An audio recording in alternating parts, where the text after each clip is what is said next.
अगर आप वृद्धा विधवा विकलांग पेंशन का लाभ ले रहे हैं, पेंशन बढ़ोतरी राशि के साथ नए सत्र की प्रथम त्रैमासिक किस्त अप्रैल मई जून की पाना चाहते हैं तो यह वीडियो आपके लिए है। आप अपना पेंशन स्टेटस जरूर चेक कर लें, क्योंकि पेंशन बढ़ोतरी की राशि और नए सत्र की किस्त अप्रैल मई जून की उन्हीं लाभार्थियों के खाते में पहुंचेगी जिनका वेरिफिकेशन कंप्लीट होगा। इसके लिए सरकार ने रीवेरिफिकेशन करवाया है। अगर जिन लाभार्थियों का पूरा वेरिफिकेशन होगा उन्हीं को अप्रैल मई जून की किस्त का लाभ मिल पाएगा। तो आप सभी लोग अपना पेंशन स्टेटस जरूर चेक करें, चाहे पुराने लाभार्थी हो या आप नए लाभार्थी हो जिनको अभी तक एक भी किस्त नहीं मिली है। तो सभी के लिए स्टेटस चेक करना बहुत इंपॉर्टेंट है। मैंने स्टेप बाय स्टेप सारी प्रोसेस बताई है, क्या क्या चीजें आपके स्टेटस में सही होनी चाहिए, क्योंकि आप जब सही से समझ पाएंगे तो आप निश्चिंत रह पाएंगे और आपकी आने वाली किस्त आसानी से आपके बैंक खाते तक पहुंच पाएगी। तो इसके लिए मैं वीडियो को शुरू करता हूं, आप लोग वीडियो में अंत तक बने रहिए और अपना पेंशन स्टेटस चेक कीजिए। इसके लिए आप लोग किसी भी सर्च ब्राउजर को ओपन करेंगे, सर्च बार में SSPY-UP.gov.in इतना लिखकर जैसे ही आप लोग सर्च करेंगे आप लोग डायरेक्ट मेन पोर्टल पर पहुंच जाओगे। इस प्रकार का इंटरफेस दिखेगा। यहां पर कुछ पॉपअप बैनर आ जाता है, फैमिली आईडी एक परिवार एक पहचान। इसका यहाँ पर क्रॉस आइकन दिया होगा, क्रॉस आइकन पर क्लिक करके इसे हटा देंगे। आप लोग देखेंगे एकीकृत सामाजिक पेंशन पोर्टल। अगर आप इस पोर्टल पर डायरेक्ट आना चाहते हैं तो लिंक आपको डिस्क्रिप्शन में मिल जाएगी। यहाँ पर प्रत्येक लाभार्थी के लिए ऑप्शंस मिलेगा, वृद्धा पेंशन के लिए, निर्धारित पेंशन के लिए, विकलांग पेंशन के लिए। आपको जो भी पेंशन मिल रही हो आप लोग उसके अनुसार एक ऑप्शन सेलेक्ट कर लेंगे। प्रोसेस बिल्कुल सेम रहती है, तो अपने पेंशन के अनुसार उस पर क्लिक करेंगे। इसके बाद यहाँ पर देखेंगे इस ऑप्शंस में आप लोगों को क्लिक करना है आवेदक लॉगिन पूर्व से पंजीकृत। जैसे इस पर क्लिक करेंगे तो नया इंटरफेस खुलकर आएगा, रजिस्टर्ड एप्लीसेंट ओटीपी बेस्ड लॉगिन। तो पंजीकृत आवेदक करता लॉगिन। यहाँ पर सिलेक्ट स्कीम के ऊपर जैसे ही क्लिक करते हैं तो यहाँ पर फिर आपको ऑप्शंस मिलता है। अगर आपको वृद्धा पेंशन मिल रही है तो ओल्ड एज पेंशन सिलेक्ट करें, विधवा पेंशन के लिए विधवा पेंशन आप सिलेक्ट करें, विकलांग पेंशन का लाभ मिल रहा है तो यहाँ आप अपना दिव्यांग पेंशन सिलेक्ट करें। तो जो भी पेंशन मिल रही हो उसको सिलेक्ट करेंगे। फिर रजिस्ट्रेशन आईडी आपको इस सेक्शन बॉक्स पर डालना है, जो भी आपकी क्रमांक पंजीकरण संख्या हो रजिस्ट्रेशन आईडी वो डाल देंगे।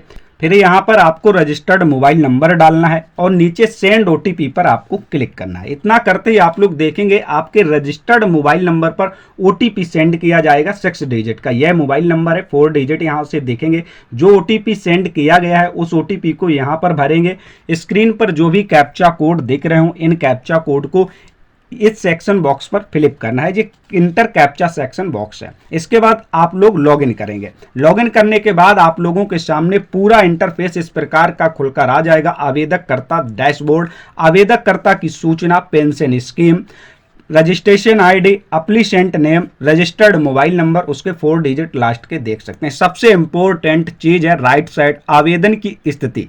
एप्लीकेशन फॉर्म फाइल सक्सेसफुली होना चाहिए, यानी सही से फॉर्म भरा होना चाहिए।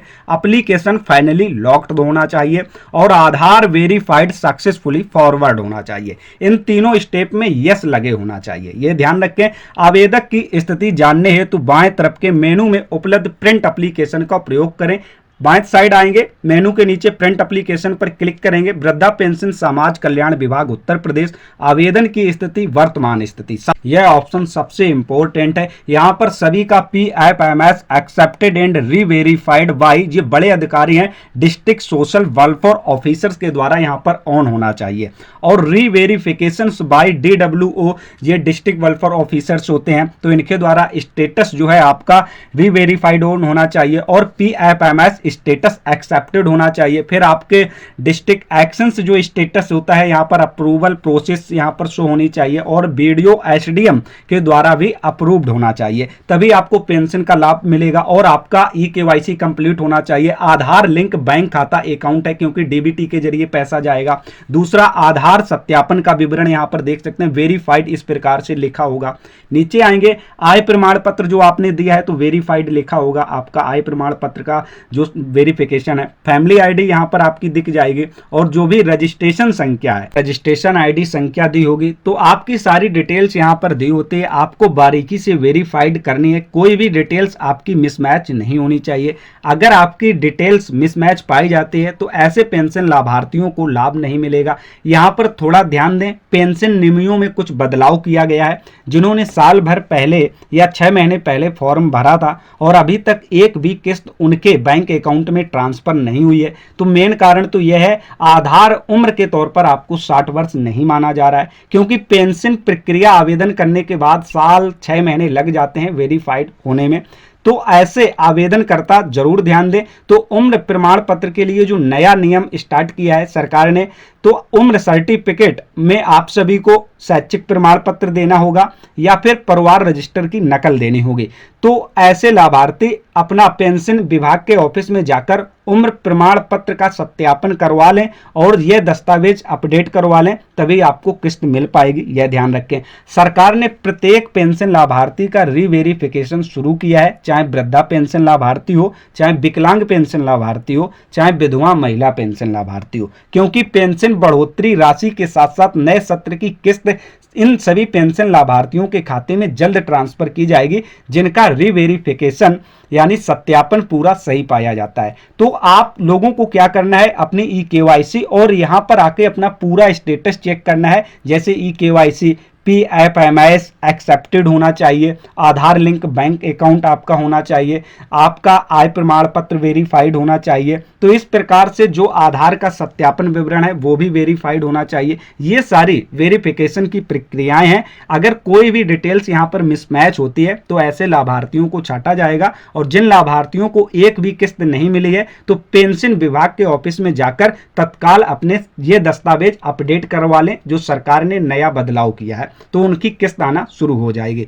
इसके बाद आप लोग देखेंगे, जैसे ही आप लोग इसके नीचे आएंगे तो आप सभी का जो पेमेंट स्टेटस होता है वो यहां पर दिख जाता है। प्रथम, द्वितीय, तृतीय, चतुर्थ, त्रिमासिक किस्त जो आती है वो आपके आधार लिंक बैंक खाते में ट्रांसफर की जाती है। यहां से प्रत्येक किस्त का पेमेंट स्टेटस भी आप चेक कर सकते हैं। जैसे आप स्टेटस चेक करेंगे, जो भी किस्त आती जाएगी यहां पर वो अपडेट होती रहेगी। जैसे ही आपकी खाते में ये किस्त आएगी नए सत्र की, अप्रैल मई जून की, तो यहाँ पर आपको लिखा मिलेगा 2025 की जगह 2026-27। तो जैसी किस्त आती जाएंगी आपके यहाँ पर सारी पेमेंट स्टेटस में किस्त अपडेट कर दी जाएंगी। इस प्रकार से आप लोग अपना सभी पेंशन लाभार्थी स्टेटस चेक कर लें। वर्तमान स्थिति बहुत ही इंपॉर्टेंट है। अगर किसी प्रकार की त्रुटि या समस्या है आपको पेंशन से जुड़ी हुई, तो आप लोग कमेंट में जाकर हमसे पूछ सकते हैं, मैं आपकी हर संभव मदद करूंगा। क्योंकि अप्रैल मई जून की किस्त सरकार के द्वारा पात्र लाभार्थियों के खाते में बहुत जल्द ट्रांसफर होने वाली है।